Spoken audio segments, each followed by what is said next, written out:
Oh, product reviews, I've missed you. Well, in this unsuspecting AudioEngine D1 plain old box is another AudioEngine D1 box with a lot more stuff on it. And inside here is a Join the Computer Audio Revolution HDTracks.com sample thing where they talk about these really expensive Nordost speaker cables, so we'll ignore that. And then these two books, of course, the setup guide for the AudioEngine D1, which, by the way, if you can't hear it, literally the thickest paper. Anyone, they know how to present a product, man. Look at this, color everything. Paper, I could kill you with this paper.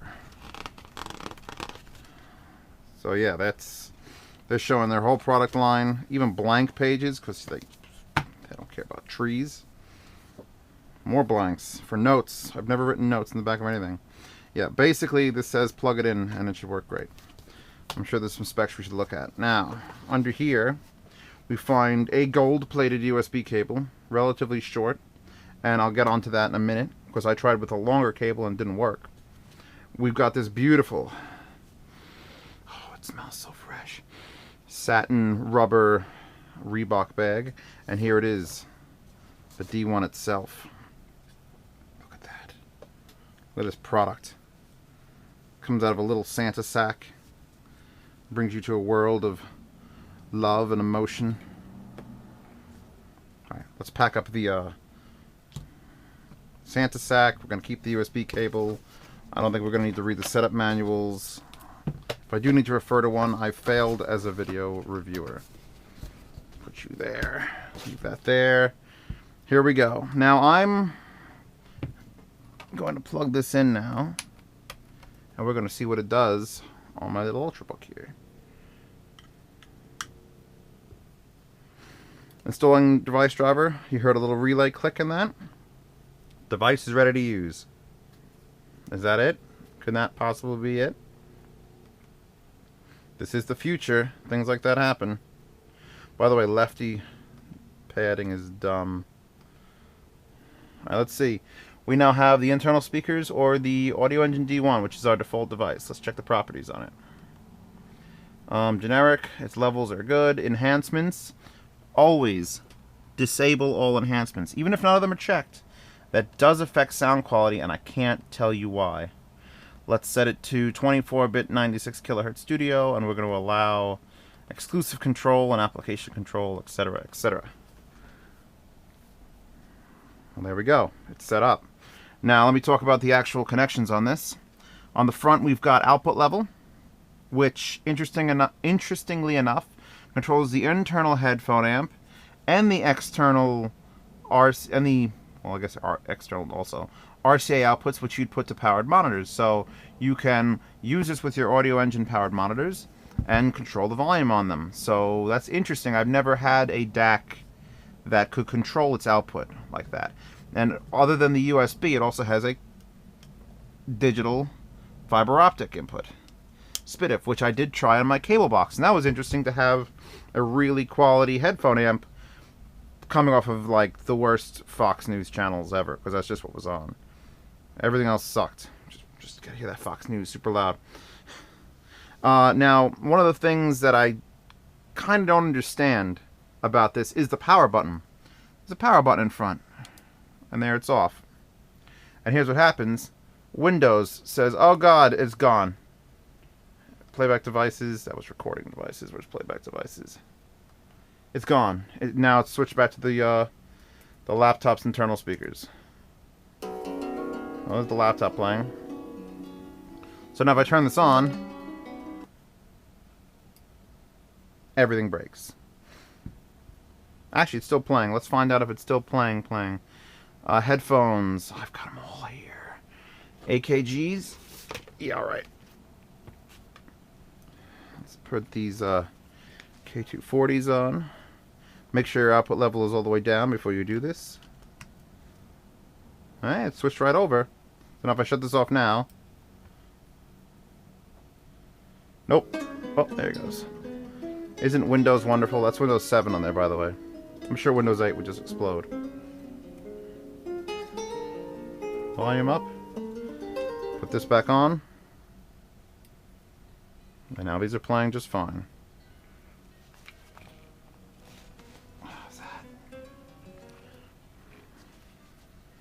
Some of the best cheap headphones are these. If you can get them cheap, but I mean dirt cheap. They actually require a bit of power because that's full volume here. We're at full volume in foobar, and Windows is... Where's Windows? 100% volume. One of the downfalls of a strictly USB-powered DAC/headphone amp is that amp can't really push. So don't expect to push any of the big Sennheisers, anything above, you know, 5.58s or 5.98s. You're probably going to want to look for something bigger. I bought this strictly to put in the suitcase with this Ultrabook, because the output of the Ultrabook is meh.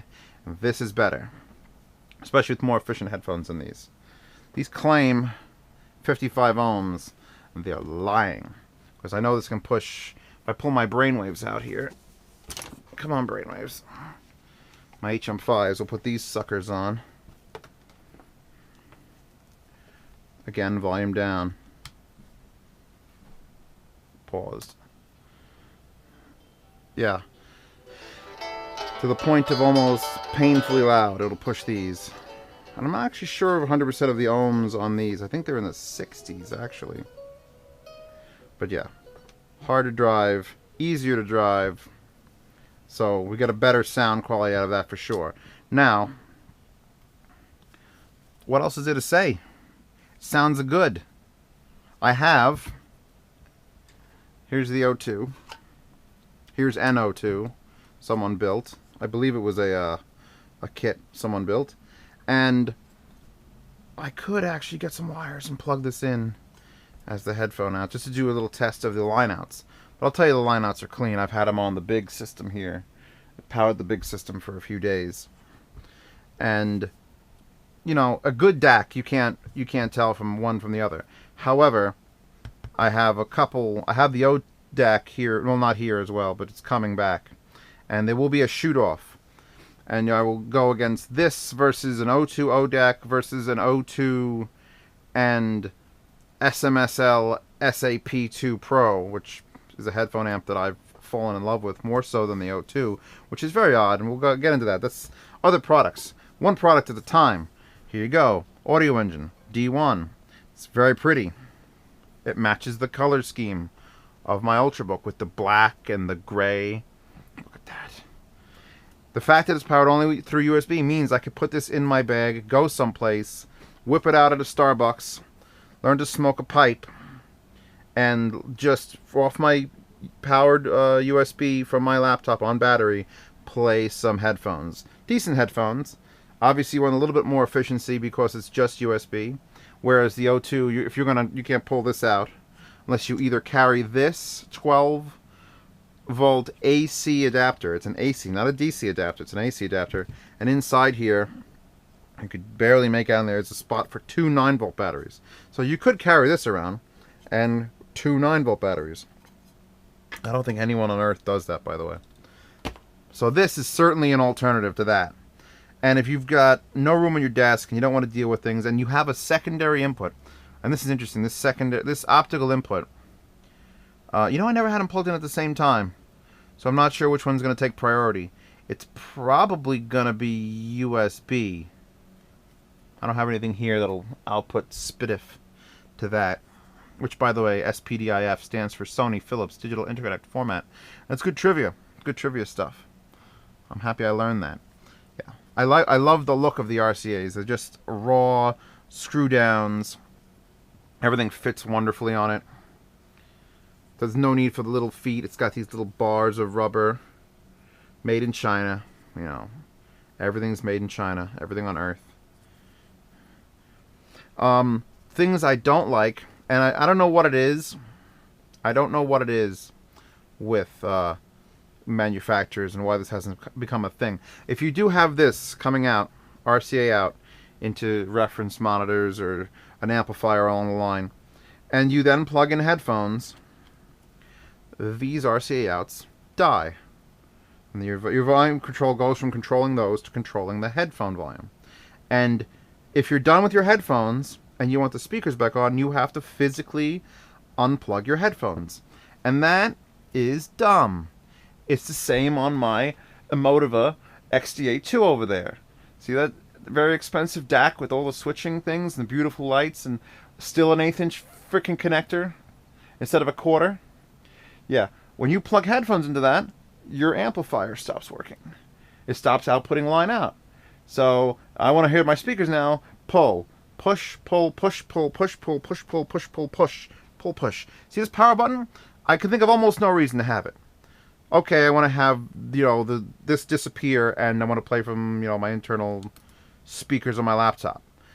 That's fine. I could also just unplug it. What I'd rather have this button do is switch between I want to play from my headphones and I want to play from my line out.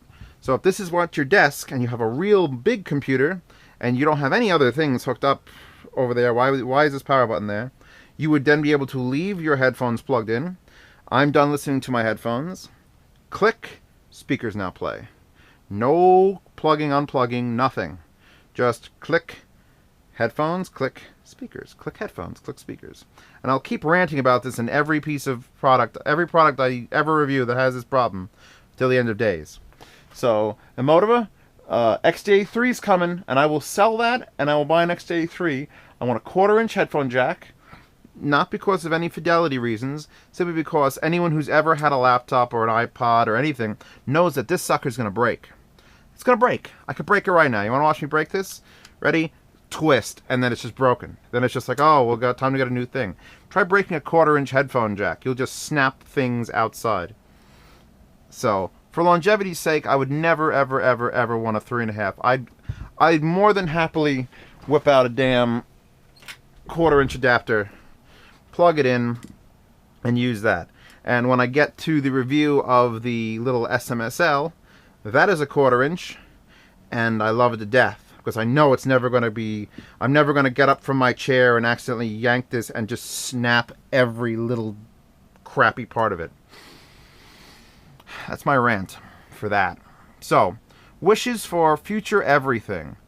I don't mind the fact that you could adjust the volume. That's nice. It'd be nice if there was a switch that said, you know, just line out this constantly.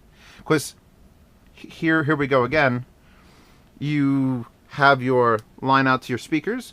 You have this turned all the way up maybe, and now it's time to put your headphones in, and oh, you had it all the way up for your speakers, but your headphones are super efficient, and now they're screaming.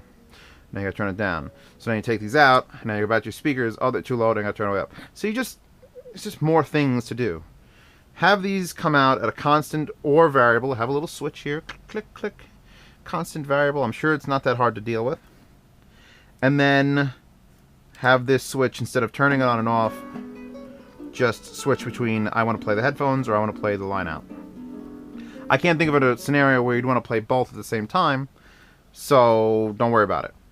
Don't worry. If you have a very specific need for that, then you need to look for something else anyway. But yeah, it's built really well. It feels really solid. This metal feels very plasticky, which is sort of odd. But, you know, I could give this a real squeeze. You know it's not going to get damaged. It's got this nice rubberized plastic ends. Yeah. I do like it. I'm keeping it. It's going in my bag with this. I'm going to set up at some coffee barista, and I'm going to pull this out, and some really hot coffee girl who loves music is going to see that and immediately ask me out on a date. Alright, that is my prediction. Of course, she's going to see I have a very, very nice AudioEngine. I'll pull it out of the little bag, little velvet bag. I'll keep it in there, and I'll place it on the table next to a large latte. And I'll put on my Brainwave HM5s, and I will meet no one. Because once you have these on and music playing, you can't hear a word anyone's saying. So they're just going to be talking, I really like your headphone amp. And I'm just going to be like, hey, you want to go get a drink sometime? Headphones are not a good way to meet people. I'm going to end on that note. And now I'm going to review something else, because everything's set up until I get a light here.